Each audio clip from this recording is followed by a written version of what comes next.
국내 영화인 고급 자택에는 영화책이 없다. 1990년대 당시 유명 영화배우, 감독 집에 몇 번 방문한 적이 있다.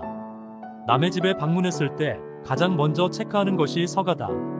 하지만 실망스럽게도 거실에 수많은 상패와 트로피와 호화 TV 시스템, 수석과 화초 등이 화려하게 치장되어 있을 뿐이야. 영화 관련 책자가 참 많네요.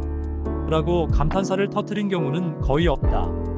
물론 몇몇 영화인 집을 방문한 것으로 확대 해석하는 것은 위험한 생각이지만 간혹 유명 영화배우 집을 탐방하는 TV 연예 프로그램이 나오면 유심히 책꽂이 장면이 나오나 하고 지켜본다. 그렇지만 역시 고급 침대와 조명발 있는 거실 풍경과 가전제품 등이 보일 뿐 책장은 거의 찾아보기 어렵다. 2020년 12월 초순쯤 우연히 유튜브를 통해 시청한 개그맨 전유성 씨 집을 팽현숙, 최양락 부부가 찾아가는 동영상에서 전유성 씨 개인 방에 책이 4권 정도 널브러져 있는 것이 눈에 띄었다. 전유성 씨는 대자로 누워있을 때 오른손, 왼손, 오른쪽 다리, 왼쪽 다리 부문에 각각 한 권씩 책을 놓아두어 뒹굴거리면서 책을 읽고 있다는 것을 털어놓아 개그 달인의 유머가 독특한 독서 습관에서 발원된 것은 아닌가라는 생각도 들었다. 30여 년 전 미국 건축 잡지 아메리칸 아키텍처라는 잡지에서 유명 엔터테이너 집 서재를 탐방하는 연재 기사가 있었다. 인디아나 존스 시리즈 촬영을 마친 스필버그 저택 사진에는 20여 평 되는 독립된 서가에 빼곡하게 다양한 책자가 진열되어 있는 스틸컷을 유심히 본 기억이 있다. 인터뷰를 통해 약 35여여 권의 책자를 소장하고 있다고 밝혀 세계 1급 흥행 영화 감독의 창작 아이디어는 이런 다양한 독서가 밑바탕이 되는 것은 아닌가라는 감탄사를 터뜨린 경험이 있다.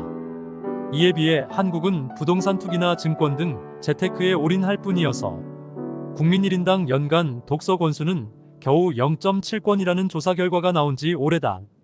직장인들도 책을 읽을 시간에 술을 마시면서 대인 관계를 넓혀 승진이나 출세할 수 있는 기회를 잡는 것이 보다 안락한 삶을 누리기 위한 지름길이라는 것을 간파한 듯하고 청소년의 경우도 모든 것이 대학 입시에 치중해 있어 교양서를 읽는다는 것은 대학 진학을 포기하려는 만행으로 여겨지고 있는 상황이다. 유명한 감독에게 방금 출간된 서적을 자랑 삼아 한 권 드렸더니 전혀 주저함이 없이 고맙지만 내가 시력이 극히 나빠서 이 책 못 읽네. 도로 가져가게.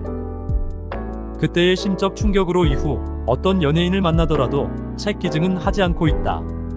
역시 이런 사례도 극히 개인적이고 협소한 경험이어서 일반화시킨다는 것은 위험한 생각이지만 누차 이야기했듯이 스마트폰으로 모든 정보와 볼거리가 통용되는 상황이어서 독서라는 행위는 현대인들에게는 호사스런 취미로 전락한 지 오래됐다. 2000년대 초반 성공, 출세, 돈을 벌기 위한 요령을 알려주는 자아개발서 신드롬으로 국내 출판계가 때 아닌 호황을 맞았다.